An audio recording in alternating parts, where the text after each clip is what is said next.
E aí família, tudo bem? Sejam bem-vindos aqui ao canal Sociedade Malta. Eu me chamo Danilo, falo aqui do Nordeste para a gente discutir as últimas notícias ou as mais relevantes notícias do Vasco nesse dia 10 de agosto. Vamos falar sobre a saída do MT, vamos falar de lateral direito Joia, cria da base que está encostado no Vasco da Gama e o Vasco carente nessa posição. Vamos falar também sobre a opção de compra exercida em relação ao atleta Ignaldo, de 17 anos. Saiu a informação hoje que o Vasco fez a aquisição e vamos também reagir a algumas informações passadas pelo Emílio Faro na entrevista coletiva que foi dada após a derrota do Vasco para a Ponte por 3-1. Beleza? Então, se gostar do nosso conteúdo, deixa o joinha, isso ajuda muito o canal a ser divulgado aí para mais amigos vascaínos. Se não é inscrito, se inscreva, compartilha, nos ajude a chegar a mais amigos vascaínos assim como você. Então depois da vinheta eu te encontro para a gente falar um pouquinho sobre esses temas que acabei de citar.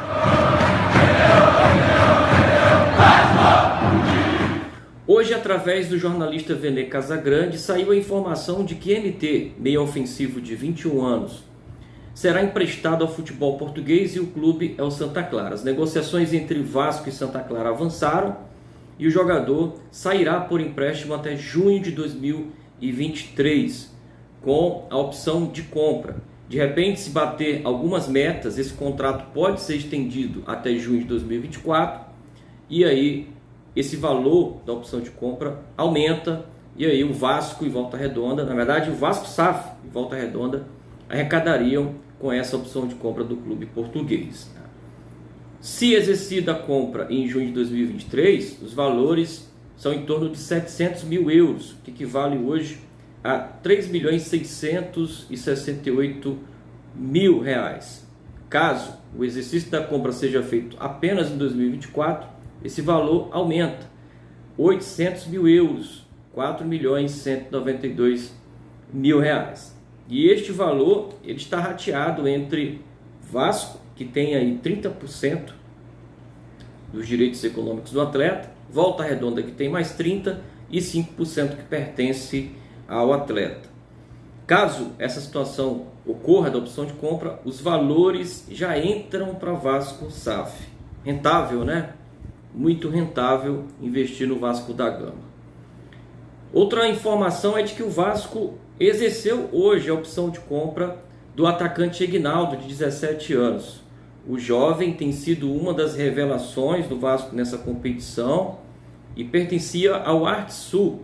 E o Vasco acabou adquirindo o atleta e o contrato foi assinado hoje até 2027. O Vasco anunciou essa compra na Vasco TV, né? O Vasco adquiriu 70% dos direitos econômicos do atacante, que estava emprestado ao Vasco pelo Arte Sul. A equipe de Nova Iguaçu ainda manterá 30% de direitos econômicos do jogador. O jogador, inclusive, até deu entrevista à Vasco TV e falou que há 2 anos atrás jogava na Várzea, inclusive aqui no Maranhão, né? E acabou sendo descoberto aí pelo Arte Sul e foi jogar o futebol dele no Rio de Janeiro. O Vasco conseguiu o empréstimo e agora exerce a opção de compra. Achei uma ótima sacada aí do Vasco realmente adquirir um jovem talento como esse, né? E que tem sido importante quando entra nos jogos, né?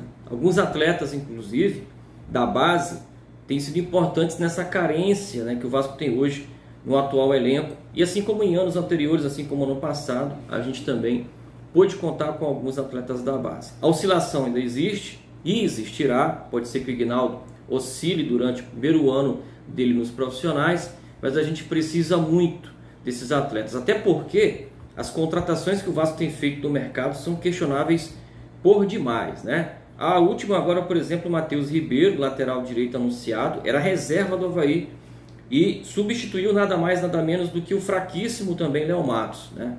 E aí vem uma informação importante. O Vasco tem um atleta da base, Saulo, né, que era muito comentado entre os torcedores. Saulo estourou a idade do sub-20, está com 21 anos, está encostado, treinando em separado no CT Moacir Barbosa, né? O jogador poderia ser melhor aproveitado, relacionado inclusive, para poder entrar como opção no segundo tempo, já que Léo Matos não consegue jogar 2 tempos, né? Tem um futebol fraquíssimo, de repente ele conseguiria, né, assumir a lateral direita do Vasco de uma vez, né? Já vimos aí que algumas crias da base têm se destacado. Andrei Santos, volante, tem jogado muito bem. Agora o Marlon Gomes tem entrado um pouco mais avançado, tem sido uma opção, né? O Figueiredo, né, andou no começo desse campeonato sendo muito útil, tem oscilado, mas são atletas que estão constantemente no time principal, né? Acho que o Vasco poderia dar esse voto de confiança ao jogador, já que a gente conta com atletas como Léo Matos, que é fraquíssimo, vale ressaltar, não tem condições de ser titular no jogo, no time do Vasco. Os gols da Ponte, inclusive as principais jogadas da Ponte, nascem, né, dessa falta de um lateral direito competente para marcação. Léo Matos não é esse jogador. A gente tem aí como opção também o Matheus Ribeiro, que chegou aí do Avaí, era reserva do Avaí, veio como opção para o Vasco. E o Gabriel Dias, também fraquíssimo, atleta que agora, devido à contusão, não jogará mais esse ano. Então, sobe o moleque, bota ele como opção e de repente a gente descobre o nosso lateral direito, já que já foi anunciado que a 777 não vai contratar nessa janela que vai até o dia 15 de agosto, né? Bom, vamos falar sobre a coletiva do Emílio Faro, nessa derrota de 3-1. Já vou te pedindo desculpa porque o áudio da Vasco TV está muito baixo, né? A gente vai tentar aqui trazer as informações para que a gente possa discutir com você sobre essa entrevista. Vamos lá? Na transmissão, o Pedrinho, da gente não falava. O tempo ele vai falar muito bem, muito marcado por fazer 5 gols, uma vitória, talvez até tranquila, e o negócio do São Paulo, que eu acho que o Vasco acabou perdendo. O jornalista fala que o Vasco estava bem na partida e que perdeu algumas chances e pede a opinião do Emílio Faro. Até acho que o nosso primeiro tempo foi para esquecer. A Ponte Preta teve mais de 60% de posse de bola e o Vasco pouco chegou no campo de ataque. De forma direta ou indireta, o Vasco não chegava ao campo de ataque, não conseguia agredir a Ponte. Então já discordo da pergunta do jornalista, mas vamos ver o que fala o Emílio Faro. A gente tinha se preparado para essa partida sabendo que a bola parada é o grande ponto forte da equipe da Ponte Preta. Ele tem um exímio cobrador que é o Elvis. O Elvis hoje pode ser considerado hoje o jogador o maior jogador referência da Série B dos últimos anos. Todos os times que ele vem disputando a Série B têm tido acesso. Bom, esse é um ponto. A gente já pode parar aqui e analisar essa primeira fala do Emílio. O Vasco teve 10 dias para se preparar para esse duelo contra a Ponte. Eu acho que o time não concentrou ou não foi bem preparado para as principais jogadas. O Vasco, inclusive, toma 2 gols de bola parada, desatenção, falta de posicionamento. Inclusive, no segundo gol, o Edmar assiste o Luca empurrar a bola para dentro, né? E o Emílio Faro, então, junto com sua comissão técnica, peca nesse preparo. Foram 10 dias, né? 10 dias. Em relação ao Elvis, realmente é um jogador que chama atenção. Não é um jogador extremamente habilidoso, mas entretanto é um jogador extremamente participativo. Inclusive, foi o grande destaque da Ponte Preta nessa vitória contra o Vasco.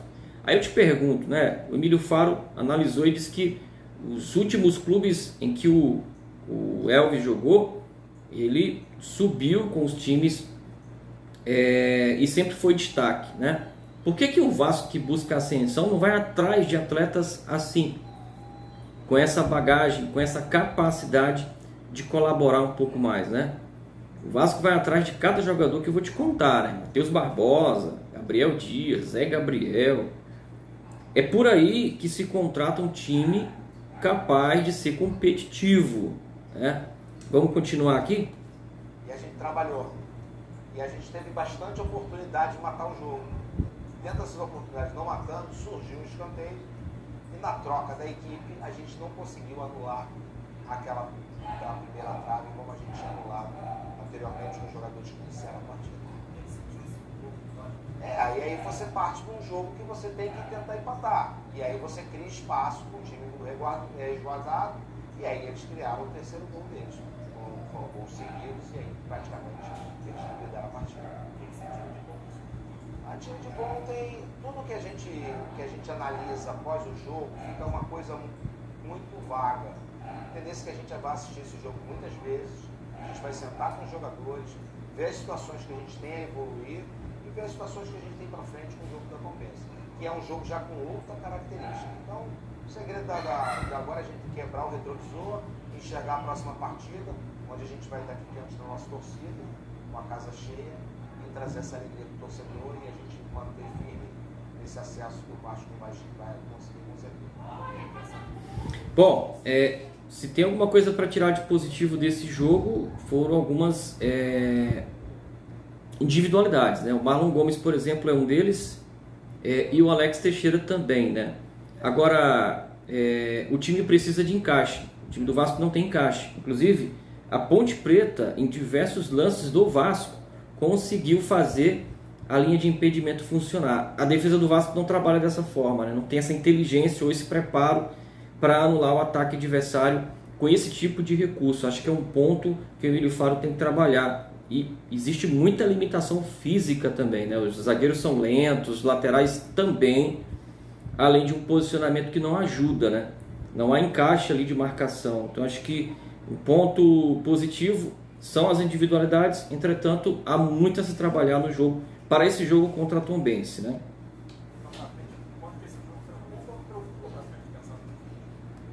Em relação a essa derrota pensando no Vasco, no acerto, no geral. Não, você tem uma série de partidas. A derrota passou. A derrota a gente tem que tirar lições para a gente corrigir na nossa forma de jogar. E com o Tombense a gente vai observar melhor a Tombense e criar estratégia para o jogo da Tombense. O segundo gol da Ponte nasce de uma jogada do Matheus Ribeiro, né, que cede o escanteio. Vamos lá. Sempre de trás para frente. Fica uma coisa muito confortável falar, o Matheus, ele tentou roubar a bola, não conseguiu, a bola saiu para o escanteio. Foi uma bola que ia para a lateral quase e acabou saindo para o escanteio. Ele não teve a intenção de ceder o escanteio. Ele é um jogador que estava ciente do poderio do time da Ponte Preta na bola parada. Só que, ocasionalmente, essa bola foi desviada e saiu para o escanteio. A gente não pode ter vilões. A gente teve uma situação de uma infelicidade que a bola foi para o escanteio. E desse escanteio, construindo a história de trás para frente, saiu um gol. O que a gente vai fazer? A gente tem que se preparar melhor. Na próxima vez, de repente, não ceder o escanteio, conseguiu. Essa jogada já foi. E só vai botar a bola para escanteio quem está jogando. Eu jamais vou ceder o escanteio. Aí nesse caso aqui é claro que ele não vai queimar o atleta, né? Mas o Matheus Ribeiro é muito fraco, né? Ele não conseguiu ganhar uma disputa contra o Everton, né? E mostra que realmente não vai ter vaga cativa no time, né? Eu até insisto na tese de que poderia ser dada uma oportunidade para o jovem Saulo, que está encostado lá, treinando em separado, com contrato até o final do ano. Então bota o moleque lá entre os relacionados e vamos ver no que dá, né? Afinal de contas a gente está testando cada jogador que eu vou te contar.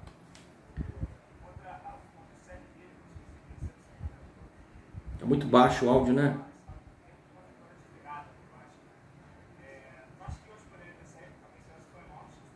Eu vou te falar, eu vou abrir o meu coração, meu sentimento ali na beira do campo é que a gente ia virar a partida, porque o jogo estava muito sob controle.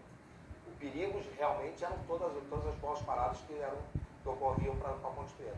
Mas a partida estava muito bem controlada pela gente. Infelizmente saiu o escanteio, eles conseguiram o segundo gol, e aí a gente tenta reagir, e você fica mais vulnerável e toma o terceiro gol. Aí a partida acabou liquidada. E aí eu discordo do Emílio, né? Acho que o Vasco não domina a partida. O Vasco teve um começo de segundo tempo melhor. Realmente o Vasco jogou no campo de defesa da Ponte e conseguiu criar várias oportunidades, mas não foram oportunidades reais de gol, né? Foram pressões, o Vasco conseguia então ali a segunda bola, né? E conseguia pressionar a Ponte, coisa que não aconteceu no primeiro tempo, e em boa parte do segundo tempo o Vasco também teve dificuldades para dominar a partida. Então não concordo com o Emílio Faro, não.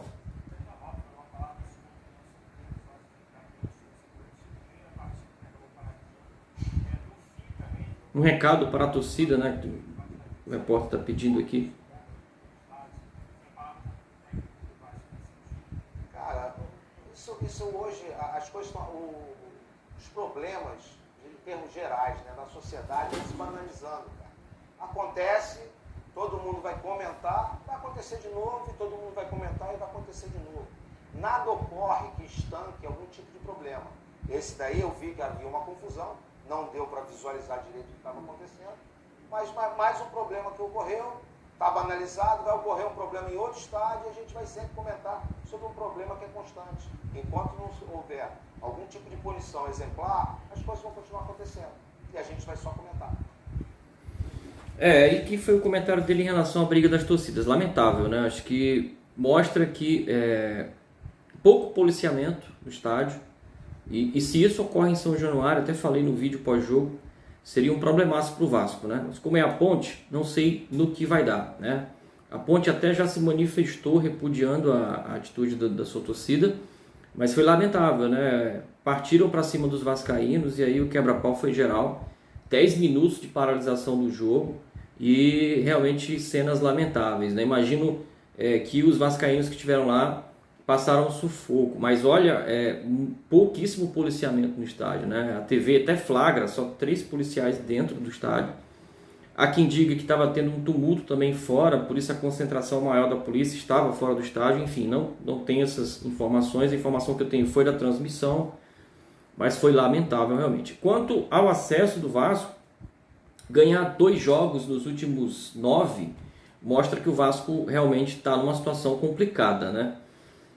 O Vasco ainda tem 6 pontos de distância para o 5º colocado, mas essa distância vem diminuindo rodada após rodada e isso começa a preocupar porque o Vasco dentro de campo não consegue abrir uma sequência positiva, né? Perde 2 jogos, ganha 1, empata outro. Quando tem jogo em São Januário, a torcida tem a expectativa de que vai vencer, empata como foi contra a Chapecoense.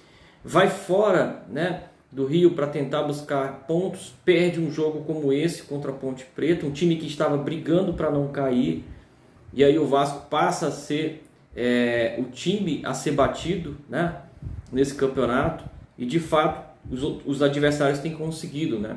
Vários clubes já tiraram pontos do Vasco, como por exemplo a própria Ponte Preta, a Chapecoense dentro de São Januário, né, o Ituano, enfim. Clubes que estão ali, né, brigando para se afastar da zona de rebaixamento, e o Vasco nesses tipos de confronto não tem se dado tão bem, né? E preocupa porque nós estamos com um técnico interino que já falou que quer voltar a ser auxiliar.